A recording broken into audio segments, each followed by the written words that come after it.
Hello to all, मैं doctor Piyush Ranjan. आज हम लोग ज्योग्राफी के एक बहुत ही इम्पोर्टेंट टॉपिक भूकंप के बारे में पढ़ेंगे, अर्थक्वेक के बारे में पढ़ेंगे। ठीक है, यह अर्थक्वेक क्या है, इससे जुड़ा हुआ जो कंसेप्ट है, इसके जो तरंगे हैं उसके टाइप के बारे में पढ़ेंगे, इनसे जुड़े हुए कुछ फैक्ट्स भी देखेंगे। यानी कंसेप्ट के साथ साथ फैक्ट का भी हम आज अध्ययन करेंगे। और दूसरा चीज़ कि इस पे जो प्रीवियस ईयर्स में जो क्वेश्चन या अलग अलग एग्जाम्स में क्वेश्चन पूछे गए उस कंसेप्ट को भी देखेंगे और फ्यूचर में कैसे प्रश्न बन सकते हैं इस पे भी हम ध्यान देंगे। तो आइए सबसे पहले हम भूकंप के बारे में जान लेते हैं। भूकंप बेसिकली है क्या? भूकंप जो है सरफेस पे या भूपृष्ठ पे होने वाला किसी भी प्रकार का कंपन भूकंप के अंतर्गत आता है, यानी भूकंप कहा जाता है। ठीक है, भूगर्भ में जहाँ से यह उत्पन्न होता है, जैसे यहाँ उत्पन्न हुआ भूगर्भ के अंदर, तो इसको क्या बोलते हैं? इसको बोलते हैं फोकस बोलते हैं। और जहाँ धरातल पर ये सबसे नज़दीक समकोण पर महसूस किया जाता है या सबसे पहले झटका अनुभव होता है धरातल पर, उसको बोलते हैं एपिसेंटर। ठीक है, और इसके विपरीत जस्ट दूसरे साइड में जो बिंदु होता है उसको बोलते हैं भूकंप विपरीत केंद्र या एंटीपोडल पॉइंट। ये आप जरूर ध्यान रखिएगा, कुछ टर्म है इसको याद रखना है ताकि जब बोलूँ एंटीपोडल पॉइंट तो आप समझ सके कि एंटीपोडल पॉइंट का मतलब क्या होता है, या फोकस या एपिसेंटर का मतलब क्या होता है, ये आप जान सकें। ठीक है, ये छोटा सा एक इसके टर्म को लेके बातें थी। अब हम क्या देखते हैं कि इससे जुड़े हुए जैसे भूमि का हिलना, भूमि का कांपना, पृथ्वी का हिलना, ये सब भूकंप कहा जाता है। और भूकंपों का जो अध्ययन होता है वो सिज्मोलॉजी कहा जाता है। क्या कहा जाता है? सिज्मोलॉजी कहा जाता है। वो सिज्मोलॉजी कहा जाता है, सिज्मोलॉजी कहा जाता है। ठीक है, और देखिए यही है फोकस, जहाँ ये केंद्र बन रहा है, जहाँ से ये भूकंप उत्पन्न हो रहा है। भूकंप कई कारण से उत्पन्न हो सकते हैं। प्रकृति जनित भी भूकंप उत्पन्न होते हैं, मानव जनित भी, मानव के द्वारा भी उत्पन्न। बड़े बड़े डैम जो बनाए जाते हैं उसके टूटने से भी एक छोटे से एरिया में कंपन होता है, उसको भी भूकंप कहते हैं। या ज्वालामुखी का उद्भेदन जो होता है उससे जो बड़े स्तर पर ब्लास्ट होता है उससे आसपास का बहुत बड़ा क्षेत्र जो है कई बार हिलने लगता है, उसको भी भूकंप कहते हैं। कई बार उल्का पिंडों के छोटे छोटे क्षुद्र ग्रहों टुकड़ों के गिरने से भी हलचल होती है, तो उसको भी भूकंप कहते हैं। तो कई कारण हो सकते हैं भूकंप के होने के। ठीक है, अब हम ये देखते हैं कि भूकंप जो है, भूकंप से जो तरंगे उत्पन्न होती है वो तरंगे क्या क्या है। जैसे भूकंप से 3 तरह की तरंगे उत्पन्न होती है। इन तीनों तरंगों की हम चर्चा करते हैं। पहला पी तरंग, दूसरा एस तरंग, और एक धारा। ये पी तरंग और एस तरंग जो है इसके फोकस, यानी जहाँ भूकंप का उद्गम होता है, जहाँ भूकंप क्रिएट होता है, वहीं से ये पी और एस तरंगे उत्पन्न होती है। और जब ये पी और एस तरंगे फोकस से इपी सेंटर पे जाती हैं तो वहाँ एल तरंग का निर्माण होता है। यानी 3 तरह के तरंग की चर्चा हम यहाँ करेंगे जो इस भूकंप के कारण उत्पन्न होते हैं। जो पी तरंग है इसको क्या बोलते हैं? इसको बोलते हैं प्राइमरी तरंग। यानी सबसे पहले भूकंप आने के सबसे पहले यही उत्पन्न होता है। जैसे भूकंप आता है सबसे पहले प्राइमरी तरंग या पी तरंग उत्पन्न होता है। इसको प्राथमिक तरंग हिंदी में भी बोलते हैं। ठीक है, यह तरंग जो है यह अनुदैर्ध्य तरंग है, यानी यह ध्वनि की तरंग की तरह काम करता है। इसमें जो तरंग है उसकी गति जो है ऐसे समानांतर होती है, और इसी जो भूकंप की ऊर्जा होती है उसकी गति और जो पार्टिकल की गति होती है उसकी, ये दोनों समानांतर होते हैं। ठीक है, यह दोनों समानांतर होते हैं। यही अनुदैर्ध्य तरंग की विशेषता है। ठीक है, और यही ध्वनि तरंग के रूप में भी काम करता है, जिसको लॉन्गिट्यूडिनल वेव्स कहते हैं। ठीक है, इसके बाद दूसरा तरंग जो उत्पन्न होता है उसको क्या बोलते हैं? सेकेंडरी तरंग, यानी गौण तरंग। यानी यह गौण तरंग का मतलब क्या है? पी तरंग के उत्पन्न होने के बाद यह उत्पन्न होता है। लगभग वैज्ञानिकों का मानना है, कई बार हम लोग क्या अनुभव करते हैं कि भूकंप का झटका आया, उसके 1, 1.5, 2, 3 मिनट बाद देखते हैं फिर दोबारा से झटका आया। ये झटका क्या है? ये बेसिकली पी तरंग मूव करके पी सेंटर पे आता है, फिर उसके जस्ट 2-3 मिनट के बाद वैज्ञानिकों का मानना है कि 3 मिनट 43 सेकेंड औसतन औसतन हर में यह जरूरी नहीं कि 3 मिनट 43 सेकेंड ही हो। औसतन एक अंदाज़ा लगाया गया है वैज्ञानिकों के द्वारा कि यह इतने सेकंड के बाद इस तरंग या द्वितीय तरंग उत्पन्न होता है और ये एपिसेंटर पे आता है, तो दोबारा समय ये झटका महसूस होता है। तो कई बार हम लोग नहीं कहते हैं कि हाँ ये अभी भूकंप का झटका महसूस किया, उसके जस्ट 2-3 मिनट बाद फिर से एक बार झटका। ये एक्चुअली क्या है, पी तरंग के एपिसेंटर पे आने के बाद, यानी धरातल पे पहुंचने के बाद, जो सबसे नज़दीक का धरातलीय पार्ट है, उसके बाद इस तरंग आता है। ठीक है, तो पी तरंग को हम समझ गए, इस तरंग को हम समझ गए। पी तरंग की गति सबसे ज़्यादा होती है, इस तरंग की गति या वेलोसिटी सबसे ज़्यादा होती है, लगभग 8 किलोमीटर प्रति सेकेंड होती है।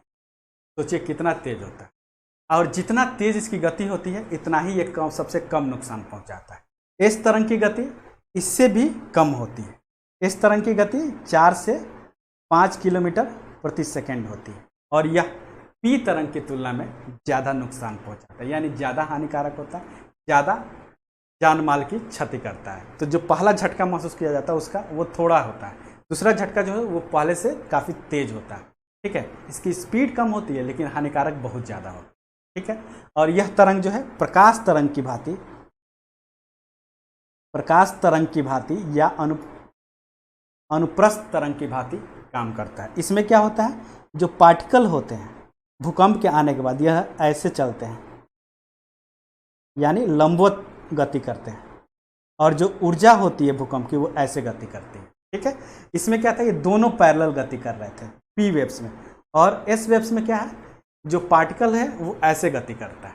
ठीक है, 90 डिग्री के हिसाब से, और जो इसकी एनर्जी है वो ऐसे मूव करती है।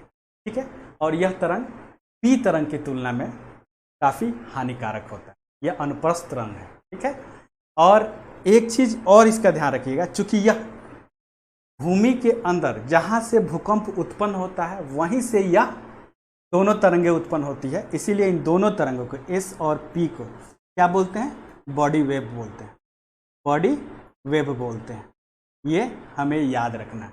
ठीक है, इस तरीके से इस पे प्रश्न बनते हैं। दूसरा चीज जो एल तरंग है, आइए एल तरंग की भी चर्चा कर लें। एल जो तरंग है वो पी और एस तरंगों का जब ईपी सेंटर पे पहुंचते हैं तो उससे एल वेव्स का निर्माण होता है। ठीक है, ये एल वेव्स बेसिकली 2 तरह के वेव्स होते हैं, एक एल होता है, एक आर होता है। एक को लव वेव्स कहते हैं, क्योंकि ये जिस वैज्ञानिक ने खोज किया था उनका नाम में लव था, इसीलिए उन्होंने लव वेव्स का नाम दिया है। दूसरा होता है आर तरंग, इसको रैली तरंग बोलते हैं। जो लव वेव्स होता है वो पी तरंग की भांति काम करता है, और जो आर तरंग होता है वो इस तरंग, क्योंकि ये दोनों तरंगों के आने के बाद ईपी सेंटर पे पहुंचने के बाद इन एल और आर तरंगों का निर्माण होता है, जो कि यह धरातलीय तरंग है। क्यों? क्योंकि ये जब ईपी सेंटर पे पहुंचते हैं, धरातल पे पहुंचते हैं, जब पी और एस तरंग जो भूकंप के सेंटर से धरातल पे पहुंचते हैं तब यह एल वेव्स का निर्माण होता है। और ये एल वेव्स किस तरह के होते हैं, लव वेव्स और रैले वेव्स। लव वेव्स किसका गुण होल्ड करता है, पी तरंगों का, और रैले वेव्स किसका गुण होल्ड करता है, इस तरंग का। इसकी गति पी और एस की तुलना में सबसे कम होती है, यानी यह लगभग 3 किलोमीटर प्रति सेकेंड की गति होल्ड करता है मैक्सिमम। ठीक है, और इसका जो गुण होता है तरंग का वो प्रकाश और ध्वनि दोनों का गुण होल्ड करता है। यह प्रकाश और ध्वनि तरंग दोनों का गुण होल्ड करता है। ठीक है, तो जो हम देख रहे थे कि पी तरंग प्रकाश ये अनुप्रस्थ ध्वनि तरंग का, अनुदैर्ध्य तरंग का गुण होल्ड करता है, ध्वनि तरंग यानी लॉन्गिट्यूडिनल का, और ये एस तरंग जो है यह किसका, अनुप्रस्थ तरंग या ट्रांसवर्स वेव्स का गुण होल्ड करता है। लेकिन जो एल तरंग है यह बेसिकली दोनों का गुण होल्ड करता है, यानी जब यह चलता है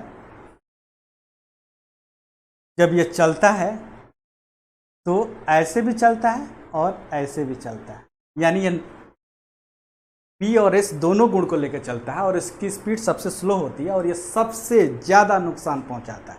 यानी एल तरंग जो है यह सबसे ज़्यादा नुकसान पहुंचाता है। तो हम तीनों को देख पा रहे हैं कि कैसे कैसे ये काम करते हैं, कैसे कैसे यह चलते हैं। ठीक है, एक चीज़ और हमको ध्यान रखना है, पी वेव्स जो है यह तीनों मीडियम में चलता है। मतलब क्या है, यह तीनों मीडियम में चलने का क्या मतलब है, ठोस, तरल और गैस तीनों में ये चलता है पी वेब्स। और जो एस वेब्स है यह केवल ठोस में चलता है, सॉलिड में चलता है, यह तीनों में चलता है, ठीक है। और जो लव तरंग है, जो एल तरंग है, जो धरातलीय तरंग है, इसमें जो एल तरंग है वो इसके गुण को होल्ड करता है, यानी ये तीनों में चलेगा। और जो रैले तरंग है ये इसके गुण को होल्ड करता है, यानी केवल सॉलिड में चलता है। यही इसका मेन कंसेप्ट है जिसके बारे में हमको चर्चा करना, ठीक है। ये इसी से प्रश्न पूछे जाते हैं, ठीक है। इस गुण को जरूर याद रखिए, इसी गुण के कारण, भूकंप के इसी गुण और पी और एस तरंगों के इसी गुण के कारण, क्योंकि ये क्या है, बॉडी वेव से, यानी जहाँ भूकंप माने पृथ्वी के अंदर जहाँ भूकंप का उत्पन्न होता है वहीं से ये पी और एस तरंग चलती है। यानी ये पी और एस तरंग के किन किन मीडियम में चलती है, इसी गुण के कारण हम पृथ्वी के अंदर की संरचना को समझ पाते हैं। कैसे, आइए हम उस पर भी चर्चा कर लेते हैं कि कैसे हम समझ पाते हैं। ये वही सब है जो मैंने आप लोग को अभी समझाया है, तो ये नहीं, चिंता नहीं करना है, सारे प्रश्न बन जाते हैं। देखिए ये फोकस है, पृथ्वी के अंदर का पार्ट जहाँ से भूकंप का उत्पन्न होता है, और ये है एपिसेंटर। जब यहाँ से पी तरंगे निकलती हैं और उल्टे जब पृथ्वी के अंदर की तरफ चलती हैं, तो हमने क्या बताया है कि पी तरंग जो है वो तीनों मीडियम में है, मतलब ठोस, द्रव और गैस तीनों में चलता है। और जो सेकेंडरी वेव्स है यानी एस वेव्स है, या केवल ठोस में चलता है। हम एक चीज़ और जानते हैं कि पृथ्वी का जो कोर इलाका है वो दो पार्ट में बटा है, बाहरी कोर ये है और आंतरिक कोर ये है। बाहरी कोर क्या है, सेमी लिक्विड है, यानी जो एस वेव्स है जो केवल सॉलिड में चलता है वो यहाँ से क्या है, वो लिक्विड से होके नहीं गुजरेगा। यानी यह कोर के बाहरी जो हिस्सा है, अगर ये दो अंदर कोर है तो ये लिक्विड है और ये सॉलिड है, ये लिक्विड है, ये सॉलिड है। तो जब इस तरंग आएगी तो यहाँ से ऐसे मुड़ जाएगी, तो क्या लिक्विड में होके जाएगी नहीं। और जो पी तरंग आती है वो पी तरंग इसके अंदर जा सकती है, क्यों, क्योंकि वह लिक्विड, सॉलिड और गैस तीनों से होकर गुजरती है। लेकिन एक चीज़ और ध्यान रखना, पी तरंग जो है या तरंगे जो है वो डेंसिटी को फॉलो करती है, यानी घनत्व को फॉलो करती है। जिस तरह का घनत्व होगा उसी हिसाब से उसकी स्पीड या वेलोसिटी होती है। सबसे ज़्यादा सॉलिड में या जिसकी डेंसिटी सबसे ज़्यादा होगी उसमें तेज़ी से वो मूव करती है, तेज़ी से उसकी गति बढ़ती है, और अगर वो लिक्विड में जाती है तो उसकी स्पीड स्लो होती है, ठीक है। तो जब हम जानते हैं कि इस तरंग जो है वो लिक्विड से होकर नहीं गुजरती है तो वो इस क्षेत्र में इंटर नहीं करती है। देखिए इस क्षेत्र में इंटर नहीं की और यह जो है हरा वाला ये इधर से मुड़ गई, यानी यह इसके लिक्विड वाले पार्ट में इंटर नहीं कर सकती। वही पी तरंग जो है इसमें इंटर तो करती है, लेकिन चूंकि लिक्विड में डेंसिटी ठोस की तुलना में कम होती है तो ये इसके गति में चेंजेज आ जाते हैं। तो देखिए इसकी गति को इसी हिसाब से ऐसे दिखाया गया है, समझ गए। दूसरा, इससे जुड़ा हुआ जो शैडो जोन बनता है, शैडो जोन का मतलब क्या है कि जहाँ से पृथ्वी के जिस क्षेत्र से पी और एस तरंगे नहीं गुजरती हैं उसको शैडो जोन बोलते हैं या छाया क्षेत्र बोलते हैं।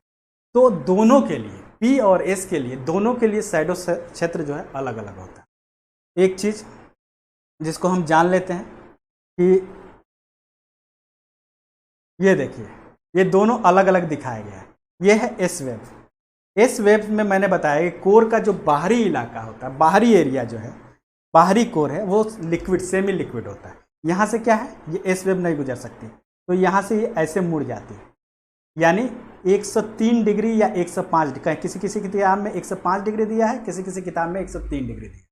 तो 103 डिग्री से लेके यहाँ 103 डिग्री तक, यानी ये पूरा क्षेत्र जो है, इस क्षेत्र से इस तरंगे नहीं गुजरती है। यानी 103 डिग्री यहाँ से लेकर 103 डिग्री यहाँ तक का जो क्षेत्र है, यहाँ से इस तरंगे नहीं गुजरती है, उसको इस तरंग का छाया क्षेत्र बोलते हैं या शैडो एरिया बोलते हैं।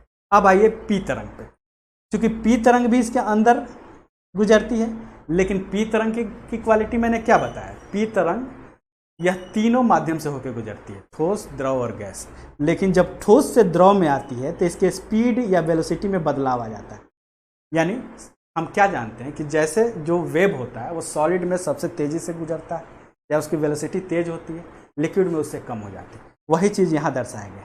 इसी के चलते इसका जो क्षेत्र है, ये वाला क्षेत्र 103 से लेके 150, इधर भी 103 से लेके 150 डिग्री तक, यह क्षेत्र पी वेव्स का शैडो क्षेत्र हो जाता है। जो इसके गति में जो परिवर्तन आता है लिक्विड सेमी लिक्विड क्षेत्र में, जो बाह्य कोर का क्षेत्र है, उसके चलते यह क्षेत्र जो है, यह पी वेव्स का छाया क्षेत्र हो जाता है या शैडो एरिया हो जाता है। इसीलिए पी वेव्स का शैडो एरिया 103 से 150 डिग्री और एस वेव का शैडो एरिया 103 से लेके 103, मतलब पूरा बहुत बड़ा होता है। तो ये इस पर ऐसे प्रश्न पूछे जा सकते हैं कि इस तरंग का छाया क्षेत्र पी तरंग के छाया क्षेत्र की तुलना में ज़्यादा बड़ा होता है। तो ये सही बात है, ठीक है। तो इस तरीके से इस पर प्रश्न पूछे जा सकते हैं। पृथ्वी के आंतरिक संरचना में जो भिन्नता की व्यवहारिक जानकारी होती है वो इन भूकंपीय तरंगों या अर्थक्वेक के वेव से ही प्राप्त किया जा सकता है, ठीक है। या इसी के माध्यम से वैज्ञानिकों ने हमें पृथ्वी की आंतरिक संरचना के बारे में जानकारी दी गई। यानी भूकंप जो है पृथ्वी की आंतरिक संरचना का ज्ञान के लिए बहुत ही महत्वपूर्ण है। इसकी जो गति है, एस वेव्स कैसे काम करती है, पी वेव्स कैसे काम करती है, कहाँ कहाँ से गुजरती है, ये सारी जानकारियों के माध्यम से ही हम पृथ्वी की आंतरिक संरचना के बारे में समझ पाते हैं। पृथ्वी के आंतरिक संरचना में भिन्नता भूकंप का कारण भी है, ठीक है। यही आंतरिक संरचना में जो भिन्नता है वो भूकंप को पैदा भी करती है। तो इस तरीके से हम इस भूकंप के जो कंसेप्ट है, इसके जो अलग अलग वेव्स है, उसको समझ पा रहे हैं, ठीक है। आज की क्लास हम यही ख़त्म करते हैं और अगर यह टॉपिक आपको पसंद आए तो लाइक करिए, सब्सक्राइब करिए और शेयर भी करिए। Thank you so much.